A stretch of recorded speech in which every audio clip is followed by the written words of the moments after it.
मुजफ्फरनगर लोकसभा चुनाव 2024 के पहले चरण की नामांकन प्रक्रिया पूरी हो चुकी है। अब वीआईपी मूवमेंट का दौर भी शुरू है। भाजपा के स्टार प्रचारक सीएम योगी आज मुजफ्फरनगर के प्रबुद्धजन सम्मेलन में शामिल हुए। इस दौरान रहे कानून व्यवस्था और दंगों को लेकर पिछली सरकारों पर जमकर निशाना साध रहे हैं। मुख्यमंत्री योगी आदित्यनाथ ने कहा है कि मुजफ्फरनगर जनपद को अब कर्फ्यू के लिए नहीं बल्कि कावड़ यात्रा के लिए जाना जाता है, क्योंकि पहले की सरकार में कितना खतरनाक माहौल था तो उसे देखकर लोग डरते थे, लेकिन यहाँ के लोगों ने सही पार्टी को वोट दिया है तो उससे यहाँ की तस्वीरें भी बदल गई हैं। भारतीय जनता पार्टी के प्रबुद्ध सम्मेलन के मंच पर योगी आदित्यनाथ सरकार के व्यावसायिक शिक्षा एवं कौशल विकास मिशन विभाग मंत्री कपिल देव अग्रवाल, केंद्रीय मंत्री डॉक्टर संजीव बालियान, पुरकाची विधायक एवं मंत्री अनिल कुमार, रालोद विधायक राजपाल बालियान, कुशपुरी जिला पंचायत अध्यक्ष डॉक्टर वीरपाल निर्वाल, रालोद जिलाध्यक्ष संदीप मलिक, जिलाध्यक्ष सुधीर सैनी, अच्युत मित्तल आदि मौजूद रहे। नहीं तो पश्चिमी उत्तर प्रदेश में 2017 के पहले हम आते थे। मुझे याद है कपिल देव अग्रवाल जी के सभा में ही मैं आया था 16 में, और मैं आया था उस समय चुनाव प्रचार के लिए उनके लिए। क्या स्थिति थी उस समय, क्या तनाव का माहौल था। मैंने कभी ये तनाव के माहौल में आप लोग रहते हैं, इस तनाव से मुक्त तो करिए। और मैं धन्यवाद दूंगा कि मुजफ्फरनगर वासियों को उन्होंने उस आह्वान के साथ जुड़ करके प्रधानमंत्री मोदी जी के नेतृत्व में विश्वास किया और उत्तर प्रदेश में भी भारतीय जनता पार्टी की सरकार होने में मदद की, अपना आशीर्वाद दिया। 2014, 2017, 2019, 2022 ये लगातार आपका आशीर्वाद मिला तो मुजफ्फरनगर लोकसभा सीट में ही, सरधना में ही प्रदेश का पहला स्पोर्ट्स यूनिवर्सिटी बन रहा है, वर्ल्ड क्लास यूनिवर्सिटी बन रही है। अब किसी बेटी पारुल चौधरी को अपनी प्रैक्टिस के लिए दुनिया के अंदर नहीं बल्कि इसी लोकसभा सीट में उनको अपनी प्रैक्टिस करने का एक अवसर प्राप्त होगा, एक मंच प्राप्त होगा।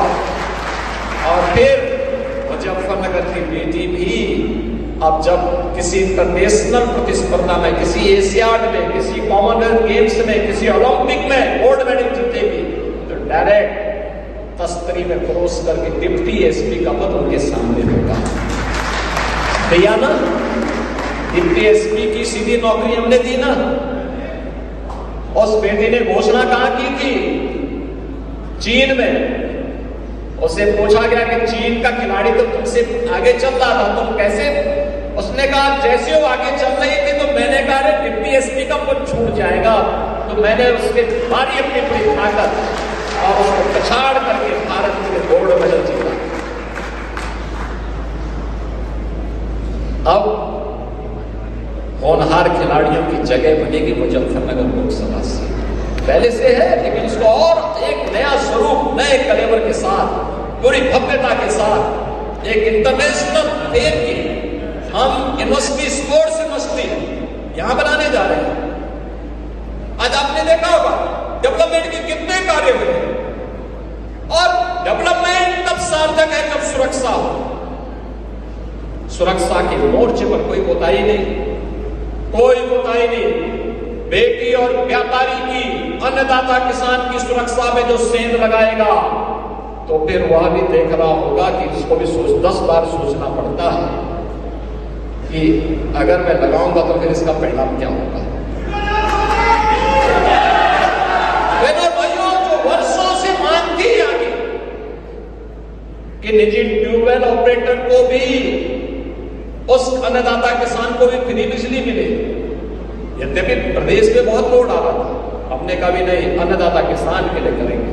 और 2600 करोड़ रुपए इसी साल हमने बजट में अपने लिए किए, इसके लिए किए हैं, जिससे उस पैसे को हम सरकार से लेंगे और उनको फ्री में पानी, बिजली उपलब्ध करवाएंगे। सोलर पैनल भी उपलब्ध करवाए जा रहे हैं, बेहतर कनेक्टिविटी की जा रही है, सभी प्रकार की सुविधाओं से युक्त किया जा रहा है। और इसीलिए के आने के बाद पूरे देश के अंदर हम एक नए भारत का दर्शन कर रहे हैं। एक नया भारत, इस नए भारत के बारे में दुनिया के मन में सम्मान का भाव जगा है।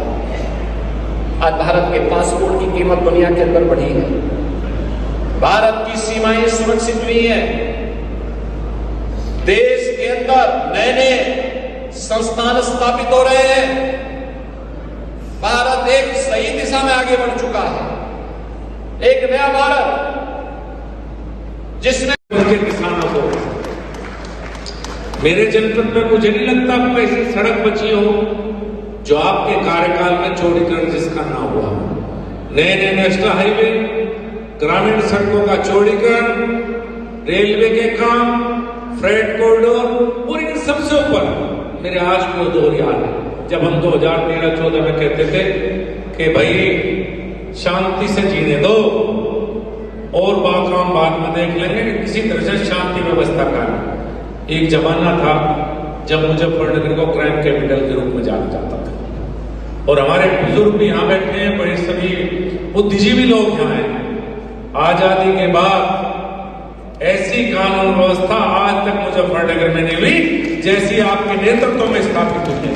वही पुलिस, वही प्रशासनिक अमला, लेकिन एक व्यक्ति जिसने उत्तर प्रदेश की तस्वीर बदल दी, जिसने उत्तर प्रदेश को कानून प्रदेश बनाया, उसका नाम है आदरणीय योगी आदित्यनाथ। और मुझे पूरी उम्मीद है, एक तरफ आदरणीय मोदी जी के नेतृत्व में भारतीय जनता पार्टी चुनाव में और दूसरी तरफ पक्ष है जिसका परिवारवाद और भ्रष्टाचार दो ही उनके मोटो हैं। ऊपर तो समाजवादी पार्टी का परिवारवाद और जनपद में भी समाजवादी पार्टी का परिवारवाद। यह तो शुक्र है अभी सांसद का चुनाव है, सभासद से लेकर सांसद तक सब एक ही परिवार के चाहिए। जैसे सैफई परिवार, ऐसे ही मुजफ्फरनगर में परिवार, बिजनौर में परिवार, एक ही परिवार में सारे पद चाहिए। इस मानसिकता के साथ विपक्षी दल मैदान में, लेकिन मुझे पूर्ण उम्मीद है कि मुजफ्फरनगर की जनता तीसरी बार नरेंद्र मोदी को प्रधानमंत्री बनाने के लिए 100% मतदान करेगी। और मुझे तो ऐसा लगता है कि 2014 की खुशबू आ रही। 2014 में भी पहला फेज यहीं से था। पश्चिम उत्तर प्रदेश से पछुआ हवा चली थी। आदरणीय मुख्यमंत्री जी, जब पछुआ हवा चलती है तो फसलों के लिए बड़ी लाभदायक होती है, कीड़े मकोड़े सब मर जाएं और किसान का बड़ा फायदा हो। इस बार फिर पछुआ हवा चलेगी और पूर्वी उत्तर प्रदेश तक जाते जाते तूफान का रूप लेगी और आपके नेतृत्व में उत्तर प्रदेश में से 80 के 80 सीटें भारतीय जनता पार्टी जीतने का काम करेगी। आपका बहुत बहुत धन्यवाद, बहुत बहुत अभिनंदन।